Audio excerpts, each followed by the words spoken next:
Estamos chegando na casa do advogado e vice-presidente do Centro Israelita do Rio Grande do Norte, Samuel Gabay. Paraense, ele nasceu judeu e veio com toda a família para Natal há muito tempo. Por aqui, tudo remete à religião judaica. A família Gabay preserva as tradições em detalhes e objetos de importância e significado, como o Hansá, que é um símbolo de proteção presente em muitos lares judeus. Na época do descobrimento do Brasil, havia a Inquisição da Igreja Católica. O Brasil ele foi descoberto, em tese, por Portugal, na época da Inquisição. Então, na verdade, se falam que os grandes descobridores do Brasil eram descendentes de judeus que ocultavam a sua prática judaica, porque aquilo ali era um crime punido com morte na época da Inquisição. E aqui no Brasil, eles puderam professar a religião judaica durante o período holandês de uma forma muito livre. Não por um acaso, em Recife, a gente tem a primeira sinagoga oficial das Américas. Por que a primeira sinagoga oficial? A gente tinha sinagogas escondidas em porões, onde eram praticado o judaísmo. Shema Israel Adonai. Com reverência, Samuel, que está com o kippá, veste o talit, um chale usado nas cerimônias, e coloca no braço e cabeça o tefilim. Dentro delas há um pergaminho com trechos de orações da Torá, que devem ser feitas pelos homens todos os dias, desde que fazem o bar mitzvah, que é o ritual da maioridade religiosa para os meninos aos 13 anos.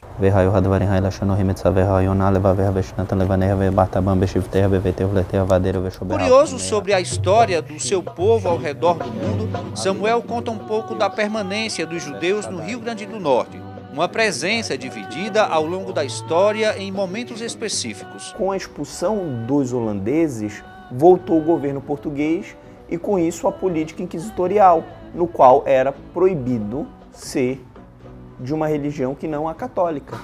Então os judeus eles começaram a se ocultar novamente e a fugir principalmente para o interior do país, onde eram menos visados, em especial aqui no Nordeste, na região do Seridó, onde você encontra ainda marcas e uma presença judaica muito pujante. A comunidade de Natal, na verdade, ela tem a ver com o contexto da Segunda Guerra Mundial. Houve o Holocausto, massacre sistemático e perseguição aos judeus na Europa.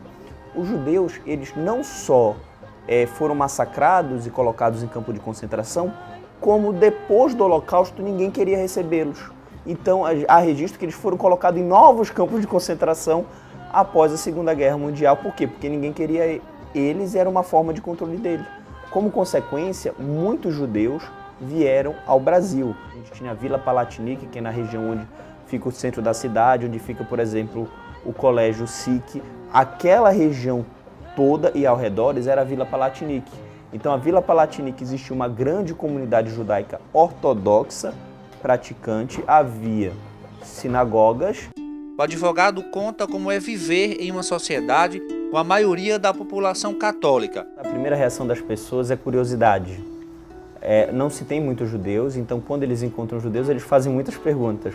O que é normal e o que é salutar. Se você não sabe algo, o melhor mesmo é perguntar para se informar. Mas você acaba sendo um pouco diferente das outras pessoas e com isso chamando alguma atenção. Por exemplo, quando eu saio com meus amigos, eu não como carne de porco porque é proibido pelo judaísmo, eu não como nenhum fruto do mar, eu não como peixe de couro.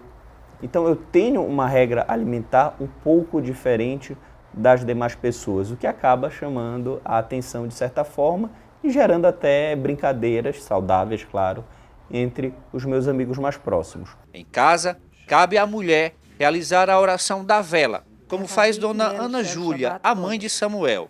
Essas orações acontecem durante o Shabat, que é o dia de descanso dos judeus. Baruch atah Adonai Eloheinu melech haolam, asher kideshanu b'mitzvotav v'tzivanu, ner hadik ner shel Shabbat Kodesh.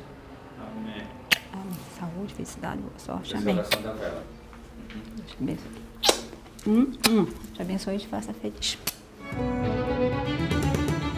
Qual a origem dos judeus potiguares e o que levou os marranos a buscar refúgio no sertão é o que você vai ver na próxima reportagem sobre a história dos judeus no Rio Grande do Norte. No século XVII, os holandeses aqui, o governo holandês aqui deu plena liberdade de culto e o judaísmo aqui renasceu. Isso não aconteceu em nenhum outro lugar do mundo.